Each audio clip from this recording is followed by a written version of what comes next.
বাস এটা চাং ঠেলি দিয়ক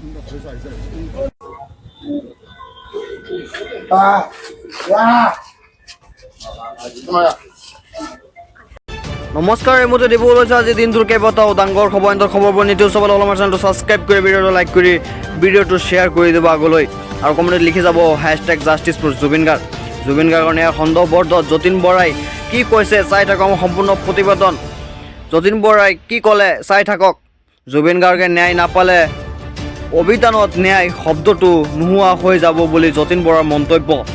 আন্তঃৰাষ্ট্ৰীয় পৰ্যায়ত জুবিনৰ পুনৰ চিনাকি কৰি দিয়াৰ প্ৰয়োজন নাই। হে বুলিলে হে নহয় বুলি জুবিনে কৈ গৈছিল। নিজৰ জন্মদিনটোত বন্ধু জুবিনৰ কথা শুৱৰি আৱেগিক হৈ পৰিল অভিনেতা যতীন বৰাই কি মন্তব্য কৰিলে? এটা কথাই খং উঠিছে মোৰ, তেওঁ যদি ইমানেই জুবিন গাৰ্গক ভাল পাইছিল তেতিয়াহ'লে জুবিন গাৰ্গক ছিংগাপুৰত যাতে তেওঁ ট্ৰিটমেণ্ট কিয় মানে ছিকিউৰিটি কিয় নিদিলে, ভালকৈ কিয় নাৰাখিলে?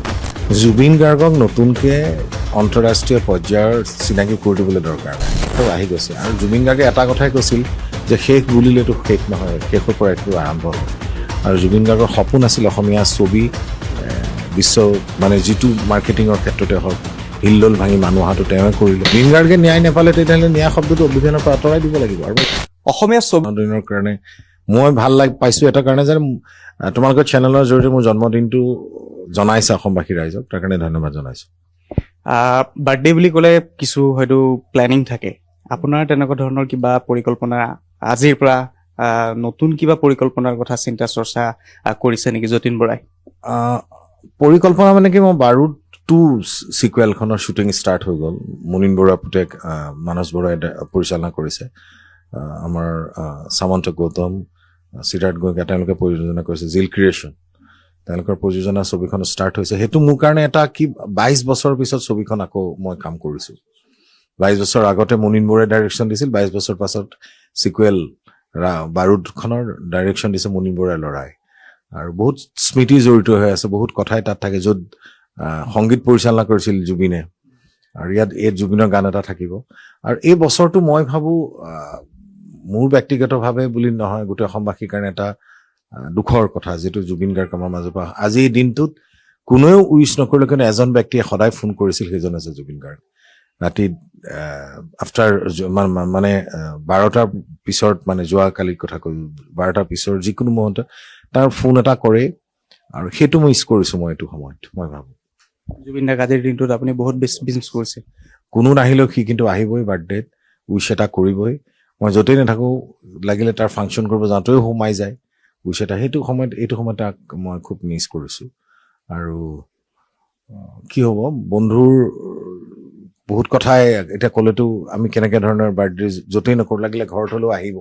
কোনো অডিয়েঞ্চ মানে মিছ মানে তাৰ কিবা শ্ব' থাকিলেও তাৰ মাজতে ধৰক অপাৰেশ্যন গুচি গ'লে হয়তো দিগদাৰ, ফোনত দিয়ে সি উইচ কৰে।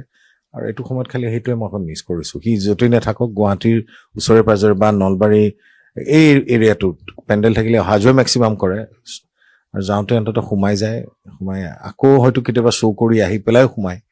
আৰু সেই দিনটো আজিৰ দিনটোত মনত পৰিছে বহুত কথা। জুবিন দাৰ কথা যিহেতু আপুনি কৈছে, আপুনি এটা ইণ্টাৰভিউত কৈছিলে যে আপোনাৰ গা বহুত বেয়া আছিলে, এটা টেবলেটৰ আছিলে, এটাই টেবলেট আছিলে, সেইটো আপোনাৰ মানে জুবিন দাৰ তাত আছিলে, কিন্তু জুবিন দাই নিজেই নাখায় সেই টেবলেটটো। ইমান মানে জ্বৰ উঠি থকা স্বত্তেও জুবিন দাই সেই টেবলেটটো নাখায়, আপোনাক দিছিলে। কাৰণ কিয়? আপুনি লাইভ এতিয়া এই বছৰ পৰৱৰ্তী ক'বলৈ এইমতে আটাইতকৈ ডাঙৰ খবৰ দিবলৈ ওলাইছে। এটা ডাঙৰ খবৰ, এইমতে আটাইতকৈ ডাঙৰ খবৰ, পলিটিকেল ব্ৰেকিং নিউজ। 48 ঘণ্টাৰ ভিতৰত বাংলাদেশী ওলাই যাব লাগিব ভাৰতৰ পৰা 48 ঘণ্টাৰ ভিতৰত বাংলাদেশী মিয়া মুছলমান ওলাই যাব লাগিব। প্ৰধানমন্ত্ৰী নৰেন্দ্ৰ মোদীৰ মন্তব্য। 48 ঘণ্টাৰ ভিতৰত ভাৰত এৰি গুচি যাওক বাংলাদেশী। লাষ্ট ৱাৰ্ণিং প্ৰধানমন্ত্ৰী নৰেন্দ্ৰ মোদী কি কৈছে চাই থকা সম্পূৰ্ণ প্ৰতিবেদন। 29 এপ্ৰিলৰ পূৰ্বে ভাৰতে এৰি গুচি যাওক অনুপ্ৰৱেশকাৰী। এটা অনুপ্ৰৱেশকাৰী ভাৰতত থাকিব নোৱাৰিব। ভাৰতত অনুপ্ৰৱেশকাৰীৰ কোনো স্থান নাই বুলি প্ৰধানমন্ত্ৰী নৰেন্দ্ৰ মোদীৰ মন্তব্য। 29 তাৰিখলৈকে সময় দিছোঁ ভাৰত এৰি গুচি যাক বাংলাদেশী, অন্যথা কথা বেয়া হ'ব বুলি নৰেন্দ্ৰ মোদীৰ মন্তব্য। 4 মে'ৰ পিছত এটাকৈ অনুপ্ৰৱেশ বিচাৰি খেদা হ'ব ভাৰতৰ পৰা। 4 মে'ৰ পিছত ফুল একশ্যন মুডত থাকিব চৰকাৰ নৰেন্দ্ৰ মোদী। বাংলাদেশীক ৰঙা চকু দেখুৱাই গৰ্জন প্ৰধানমন্ত্ৰীৰ মোদীৰ মন্তব্য। অবৈধভাৱে ভাৰতৰ প্ৰৱেশ কৰা কোনো মানুহ থাকিব নোৱাৰিব। डंके की चोट पर घुसपैठियों को चेतावनी देना चाहता हूं।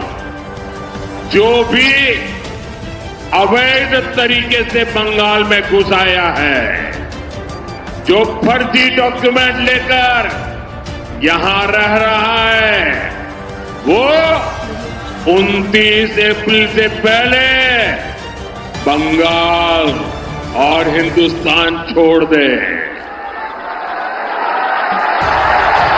वरना 4 मई के बाद हर घुसपैठियों को खदेड़ा जाएगा। टीएमसी किसी भी घुसपैठियों को बचा नहीं पाएगी। आज गांव से मैं डंके की चोट पर घुसपैठियों को चेतावनी देना चाहता हूं। जो भी अवैध तरीके से बंगाल में घुस आया है, जो फर्जी डॉक्यूमेंट लेकर यहां रह रहा है, वो 29 अप्रैल से पहले बंगाल और हिंदुस्तान छोड़ दे, वरना 4 मई के बाद हर घुसपैठियों को खदेड़ा जाएगा। टीएमसी किसी भी घुसपैठियों को बचा नहीं पाएगी। आज बनगांव से मैं डंके की चोट पर घुसपैठियों को चेतावनी देना चाहता हूं। जो भी अवैध तरीके से बंगाल में घुस आया है, जो फर्जी डॉक्यूमेंट लेकर यहां रह रहा है, वो 29 अप्रैल से पहले बंगाल और हिंदुस्तान छोड़ दे, वरना 4 मई के बाद हर घुसपैठियों को खदेड़ा जाए। ভিক্টৰ দাসে অসম আৰক্ষীক কি ক'লে চাই থাকক। মই অসম আৰক্ষীক বহুত ভাল পাওঁ। কথা পাতিবলৈ আৰক্ষী থানালৈকে চিকিৎসা হক নিয়ন্ত্ৰণ জনালে ভিক্টৰ দাসে কি মন্তব্য কৰিলে অসম আৰক্ষীক চাই থাকক।